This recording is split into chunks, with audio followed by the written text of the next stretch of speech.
gaari dayaar oo hargeysa ayuu markiiba helay. rakaabkii saarnaana wuxuu ka gartay ama ay iska garteen laba wiil oo la kala yidhaah Cawil iyo Mahdi. intaan salaadii casar loo weysaysan ayay xamar sidaa kaga soo ambabaxeen. safar dheer oo dharaara qaatay ayay dhabaha ku soo jireen. dhibaatooyin yaryar oon sidaa usii ridnayna way la kulmeen. waxay ahayd ugu horaantii roobab laxaadlihii iska daba da'een. jidka laamida ah markaa lama mari jirin. baabuurkii la socdeenna xamuul culus baa saarnaa. si kale kuma garatide dhiguhu marayay. deegaanta naqa iyo rayska nugaal bay ugu soo galeen. buuhoodle duleedadeeda maraalihii ka dulankodayna ilaa raydal khaatumo ayuu ku soo waday. idaha cirkaa alla si wanaagsan u lisay. habeenkaasi siduu u dhammaa mar qudha dhibicu ma qaadin. la wada dharday. dheelalyada dhacaysana ilkaha laysla wada dhacayay. dadka intiisa badan wax la cuno qadadiibaa ugu dambaysay. qarqaryada haysa ka sakowna qablan bay la ildarnaayeen. muunidii aroornimo goor laysla wada rabay ayaa gaariga dushiisii cadceeddu ugu soo baxday. raydal khaatumana ay soo gaadheen. waxoogaa ayay halkaa ku nasteen. markii la arkay inuu dhulku soo diirayana safarkii ayay ku karaasheen. waddadu intii hore way ka sii xumayd. gaadhiguna taayirkuunbuu rogayay. ilaa libidana 6 jeer baa ruufadka u ku roqday. geelidana laga saaray. rufaakacaa sidii loogu jiray ayaa gabalkiina ugu dhacay. ina guuxaa intayna soo gaadhin ayaa baran laga jiidi karin baabuurkii beri kaga jabtay. bar allay u gudhay markuu darawalkii intuu soo degay uu yidhi warbahalka candhadiibaa gooday iskaga soo dega maxaad ka dulqabanaysaa. aadamuhu waktiyada caynkaasa sababay u raadiyeen waxa ilaahay dhibaatada ugu keenay. mid yidhaah malaha meel kalaa laynaga haystaa, iyo mid yidhaah adeer muu qof ininkaara minaga hadho, iyo mid yidhaah naag ninkeedii ka soo dubdaa gaariga saaran. haseese si kale ayay ugu muuqatay.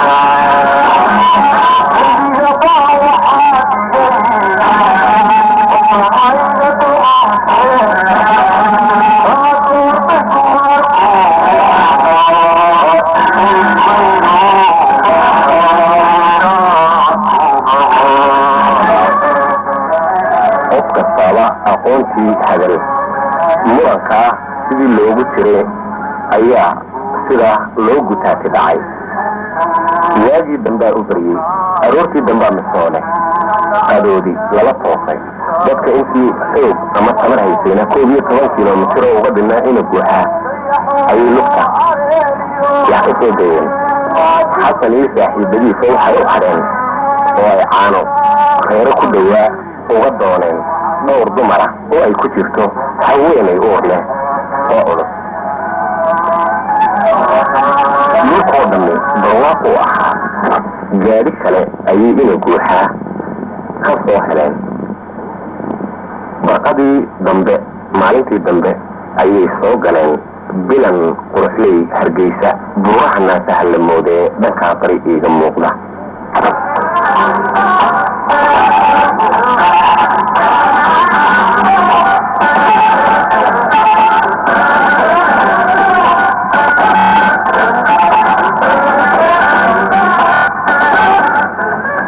hargeysa kumuu hakane wuxuu u dhaafay dabayl weyne oo loogu sheegay inuu reerkoodii yaallo.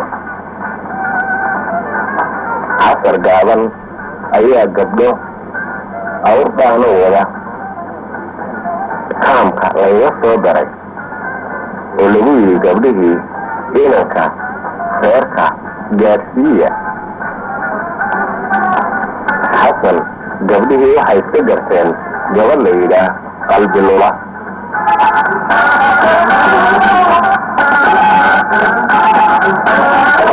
qalbi luli waxay ahayd qalanjo halgariya oo timo haldhaa ee leh. وحاكويل هلبو أن هبين قرى قاتشون دبنو لغا سبكان كرو ودي حشبا دايها أرون وحي حيد وجود دم استرن وربي أيني يشاني كما نستي أبقران كرتنا إني عانا دم تحيد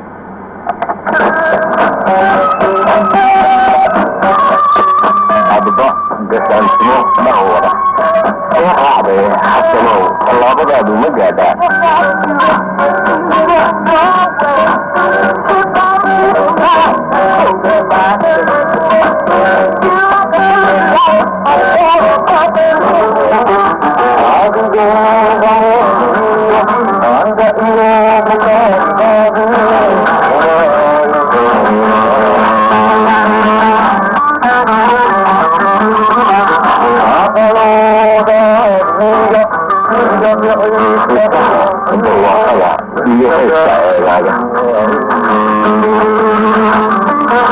لغاية تبيكو إليه هاي لامها يتيادا يعيا يؤقبادا إسايا يؤلنكي أيها الغضافي وحين صوغلين كليه إليه لها إباشو أي دجنيد خيره ما لو صوبحي قرمدي كستبا وحوي لهذا هل كان غيركو بديه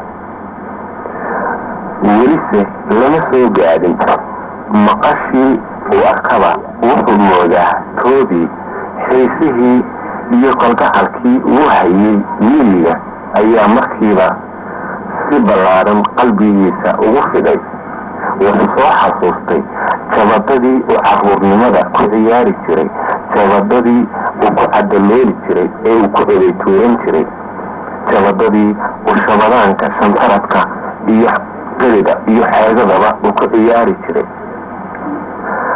jabadadii uu barashka qarayda iyo gacayrtaba uu ka cuni jiray hilowgii wuxuu ka nastay markay xoolihii soo hoydeen ee ardaaga uu soo fadhiistay geelana nirgaha loo sii daayey dayrana naylka u xidhay maalmihii horodhan calooshiisu waxay qaban lahayd caanaha wuu baxarbaxay 3 maalmood bayna